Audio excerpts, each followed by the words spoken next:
Hello everyone, and welcome to a special edition of Lights, Camera, Traction. Recently our crews visited the 2009 edition of the Leesburg BikeFest in Leesburg, Florida. This edition is being brought to you by DNA Energy Drink. Great taste, it's in our DNA. This is Leesburg, Florida. Once a year, 250,000 motorcycle enthusiasts take over the sleepy little town of 18,000 and for 72 hours turn it into one of the country's foremost bike festivals. This is Leesburg Bike Fest 2009.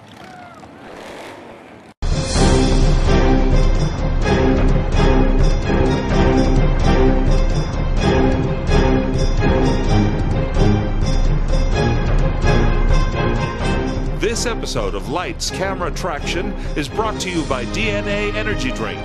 Great taste, it's in our DNA. One of the first events we covered was the exciting riding of the Buell Team Extreme Stunt Show. Riders Todd Colbert and Adam Shimita put on quite a show for us. Let's join them now.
You can catch Todd and Adam at Stunt Wars October 2nd, 3rd, and 4th out at Orlando Speed World.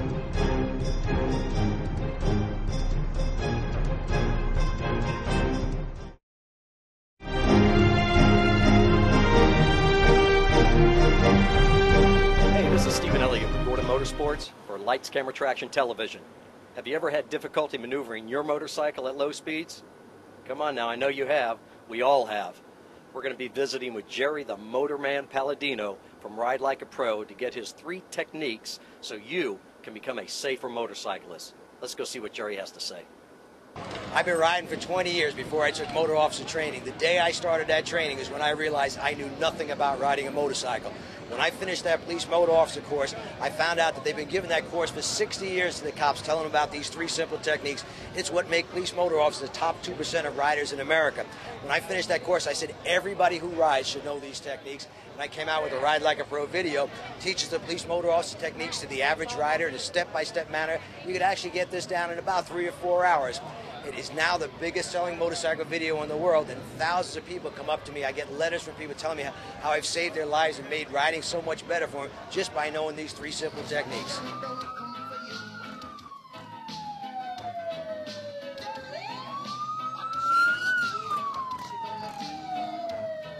Answer, how many of you ride 10 blocks out of your way just to avoid a U-turn? Oh yeah, I know you do. How many of you find yourself duck walking your bike as soon as you get below 20 miles an hour? Yeah. I remember before I took my motor training, if I wanted to make a U-turn, I had to find a 6-lane road to do it on. But I thought I was doing good because my friends needed 8 lanes to make the turn. And then I went to motor officer training. Agency I worked for started motor unit, sent me up to Tallahassee, Florida to train with the Highway Patrol. The troopers, the guys that never give you a break. We got any state troopers here? Put your hand up if you're a state trooper. No, good. I'm going to tell you a little secret. There's a reason troopers never give you a break. About 5 years ago, they put all those guys on commission. Yeah, 50% of the ticket goes right in the pocket. They're knocking down $300,000–400,000 a year. Next time a trooper stops you as he's writing that ticket, say, I know why you give me that ticket. You're on commission. They love when you say that. Ah, they'll laugh. Anyway, I was the only deputy in this class, and I remember the very first day, we're in this great big parking lot, 15 troopers and one deputy, me. And guy yells attention. They all stood up at attention, got in a straight line. I got in there with him. Here comes this guy on a brand new police bike. Gets off the bike, he holds up the keys. He said, anybody here know how to ride a motorcycle? And I looked, nobody raised their hand, so I put my hand up. As soon as I did, I knew I'd made a terrible mistake. I knew because the trooper next to me said, you just made a terrible mistake. This guy got right in my face. He said, you don't know nothing about riding a motorcycle, but you're going to know if you make it through this course. He was exactly right. I quickly found out the 20 years of experience I thought I had was really 1 year's experience repeated 20 times. I made the same mistakes over and over again. When I finished that course for the first time, I knew how to ride. And I said, everybody who rides a bike should know these techniques. And that's when I came out with the Ride Like a Pro video. It's now the #1 selling motorcycle video in the entire world. You can applaud because that can only happen here in America. I don't care what anybody says. This is still the land of opportunity.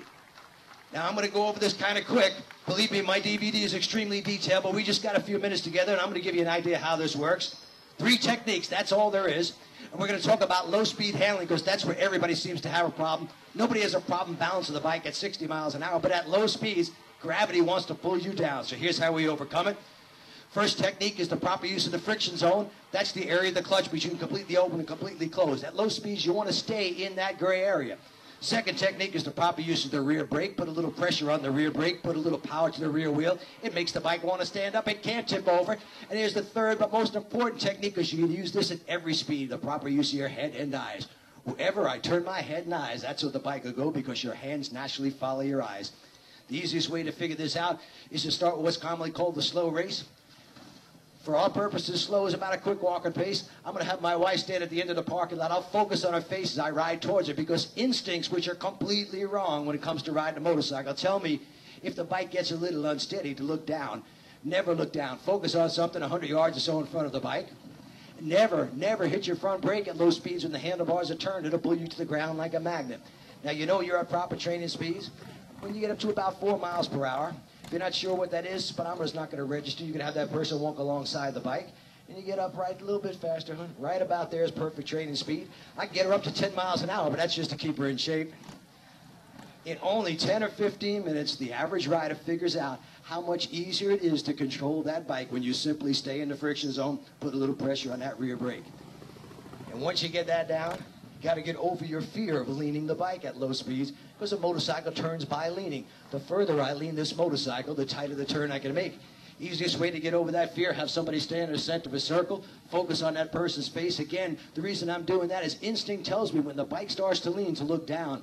Don't do it. Keep your head and eyes up. Focus on that person's face. And I know if you're going to try this with an old riding buddy of yours, you probably don't want to look at his face. He might look like this guy up here. Just tell him to wear a full face helmet. Tell him it's for safety's sake and he might believe you. But if your assistant is as pretty as mine, you won't mind focusing on her face. You just start first with big circles, leaning the bike just a little bit. Each time you go around, you want to tighten it up till eventually you can put it right on the pegs of the floorboards anytime you feel like it.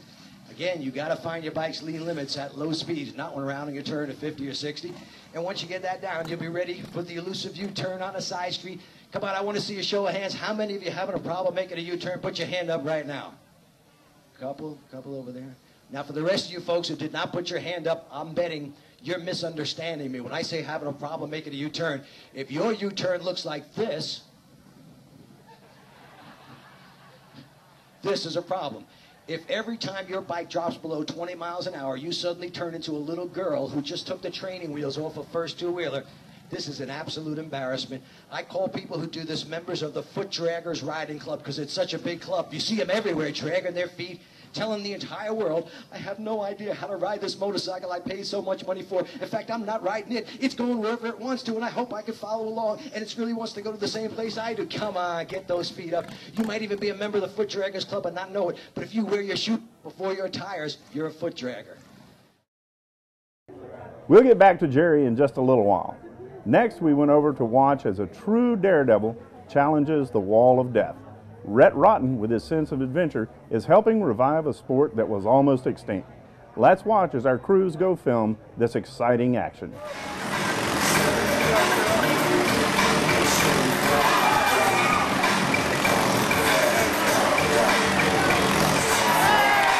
Rhett Rotten is a unique rider. He has a need for speed and adventure. In 1991, he took his years of competitive riding and put it into a show. He bought the barrel that was originally built in 1941, which he now calls his Wall of Death. Repairs were made, and he quickly mastered it and took the show on the road. Rhett is very much the entertainer and has a message for the children in the audience.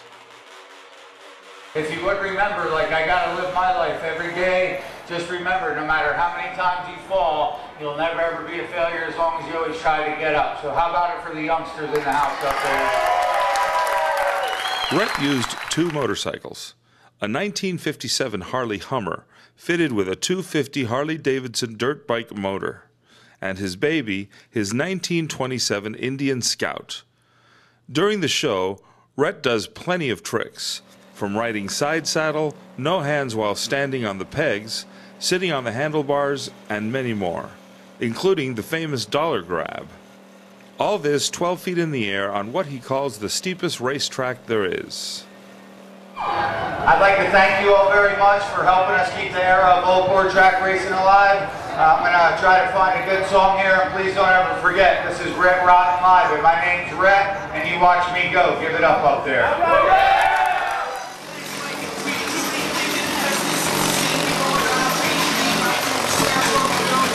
The term Wall of Death came from the early days of motorcycle racing in the early 1900s. Tracks as long as a mile were constructed out of boards. The turns were banked as much as 68 degrees. In those days, there were no brakes and not much of a barrier between the bikes and the crowd. Inevitably, there would be a spectacular crash that might end in the death of the rider and maybe a spectator. This earned the board tracks the nickname Wall of Death.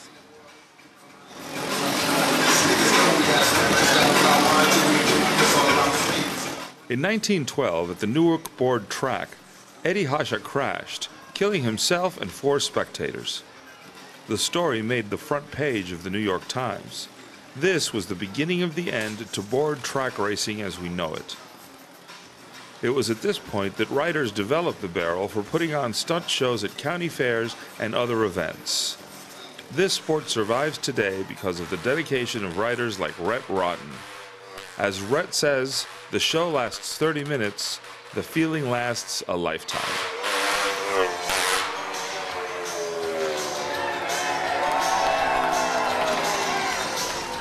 It's time to pay some bills, so go grab a DNA energy drink and we'll be right back with more Leesburg BikeFest action.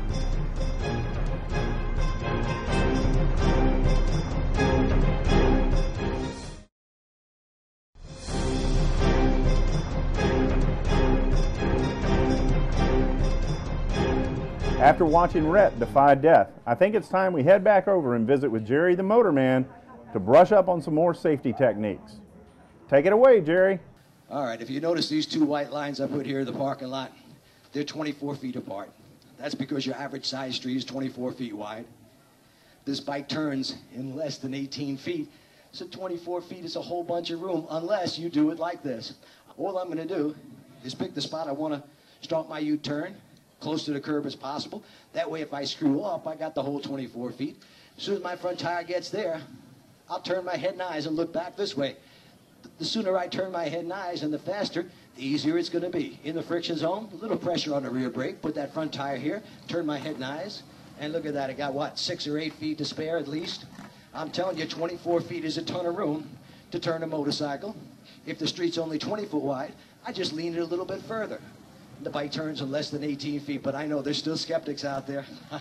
I know how bikers are, and I can practically read your mind. Like this guy right here, I know what he's thinking. He's thinking, I'd love to see this guy fall on his ass, just once. Oh, several of you were thinking that, okay. But a guy back here is saying, hang on, wait a minute. I ride with my wife on the back of the bike all the time, and it ain't that easy when she's back there. If I want to make a U-turn and my wife's back there, I feel like I'm docking the Queen Mary. I need a freaking tugboat to help me out. So let me see you do some of this stuff with your wife on the back of the bike. Okay. This is for the skeptics. My wife has complete confidence in my ability. She's not afraid to get on here. I'm ready. Keep something else in mind if maybe we got some single guys out there. I want you to realize that knowing these techniques, not only would they make you a better, safer rider, they have an extremely high CDI factor. That stands for chicks, dig it. Come on, girls, don't tell me you want to get on a bike with a guy who's duck walking and dragging his feet, the handlebars are shaking. Of course not. I question his masculinity. I'm telling you, he's dragging his feet. He's got a little sugar in his tank. Don't get on that bike. You're wasting your time. All right. What's more, I've been doing these demonstrations for a while now. When I first started, my wife was a slim, trim, 120 pounds, and she has ballooned up to 125, but it doesn't matter. Techniques still work. As you can see, nothing changes. Head and eyes, friction zone, a little bit of rear brake. There you go. I can't hear you. You out there? What is this, a jury? Okay, no, you're not impressed. That's okay. I know what you're thinking. You're saying, wait a second, look how skinny she is. What happens if your wife weighs more than you? What do you do then? You can't possibly maneuver a bike like that when somebody on the back really does have kind of big bones. Well, I'm going to show you something. Come on out here, Marianne. Give a big hand to Marianne Hamilton. She's a flight attendant out of Miami. Co-stars a Ride Like a Pro 5. She's a little bitty thing. I think she weighs about 115 pounds. Now, Marianne, yeah. When I had her on the back of the bike, one of these wise guys over there, he said, as I passed by, I think it was that guy there, he said, look how skinny she is. Yeah, he said, I like to see that with somebody who's got a little, a little meat on him. So I think that if your husband, Tim, got on the back of the bike, that they'd really be impressed. Now, this is Tim Hamilton. By the way, these two have been married for 25 years, high school sweethearts. That doesn't happen often. You're not insecure about your masculinity, are you, Tim? No, not at all. Okay. Find a good place to hold on. Oh, all of a sudden, now they all want to get on the back. Taking full advantage of it. This isn't so bad. Oh, that feels pretty good. Is it This cold? is pretty Are good. you You ought to guys get a guy chilling? behind you. What do you think? This works. Let's see if we can go. Ready? Oh, yeah. Let's see. Here he's hanging on. He's giving you a massage. It works well. As you can see, still works. It doesn't matter. As long as you know the 3 techniques, you can manage to do the same thing. If you don't know how to ride with a passenger behind you like this and handle the bike, you're not getting your money's worth on that. So you really do need to learn the 3 techniques that we teach. Doesn't this look like a lot more fun?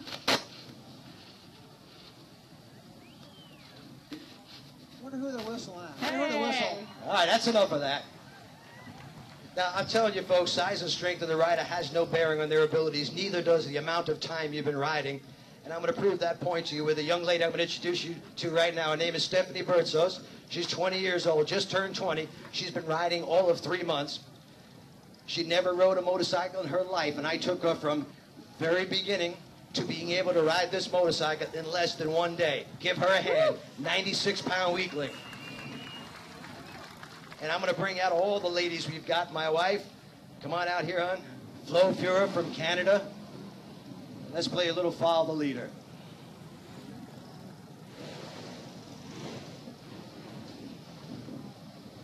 Give these ladies a hand, folks. All right. Let's all get in there now. Come on. See how many bikes we get in this little space. Keep it nice and tight. Everybody ready? All right. Now, a lot of people like to ride with a group of friends. I don't know what your riding looks like when you're out with a group of your friends, but if you hear the brakes squealing behind you, if you glance in your mirror and it looks like a Chinese fire drill going on behind you, I'm not sure I'd want to be riding with that crew. It doesn't have to be that way. Everybody should be trained in these skills. In my video, I show you a step-by-step manner to do this. It takes 3 or 4 hours to master every maneuver you see us doing here. It's all technique, the exact opposite of your instincts, but I show you how to master them in just 3 or 4 hours. One more time around. There we go.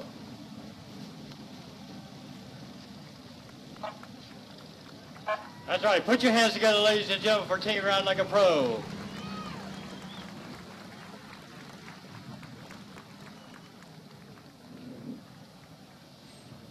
You got Donna, Jerry, Flo, Stephanie, Tim, and Mary Ann. Team Ride Like a Pro.